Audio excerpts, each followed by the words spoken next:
కొండనాలిక సమస్యకు అద్భుతమైన గృహ చిట్కాను చూపిస్తాను.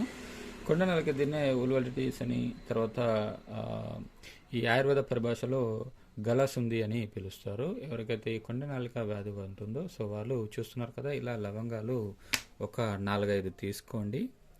ఇలా 4-5 లవంగాలు తీసుకొని ఒక చిన్న గ్లాసు నీళ్ళలో ఈ 4 లవంగాలను వేసి నానబెట్టండి. అంటే మీరు దీన్ని ప్రొద్దున టైంలో ఈ విధంగా ఉంచి రాత్రి టైంలో పడుకోవడానికి ముందుగా ఈ 4 లవంగాలు ఏవైతే ఉన్నాయో నీళ్ళలో నానినటువంటివి వీటిని తీసి పక్కన పెట్టేసి ఈ నీళ్లు ఏవైతే ఉన్నాయో లవంగాలు నానబెట్టినటువంటి నీళ్లను మెల్లిమెల్లిగా అంటే బుక్కగా మెల్లిమెల్లిగా తాగుతూ ఉండండి. ఇలా తీసుకోవడం వల్ల ఈ కొండనాలుక వ్యాధి అనేది తగ్గిపోతుంది.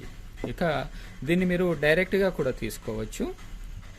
ఇలా ప్రొద్దున ఒకటి సాయంత్రం ఒకటి ఒక లవంగాన్ని తీసుకొని నోట్లో వేసుకొని డైరెక్ట్గా చప్పరిస్తూ వీటి యొక్క రసాన్ని మింగుతూ ఉండండి. ఇలా సింగిల్గా అంటే డైరెక్ట్గా లవంగాన్ని కూడా నోట్లో వేసుకొని రోజులో 2 సార్లు ఈ చప్పరిస్తూ వీటి యొక్క రసాన్ని మింగుతూ ఉన్నా కూడా ఈ కొండనాలిక సమస్య అనేది తగ్గిపోతుంది. ఇలా లవంగాలను మీరు డైరెక్ట్గా యూజ్ చేయవచ్చు. ఇలా లవంగాలను నీళ్ళలో నానబెట్టి కూడా తీసుకోవచ్చు. సో మరిన్ని ఇంకా ఇట్లాంటి వీడియోస్ కోసం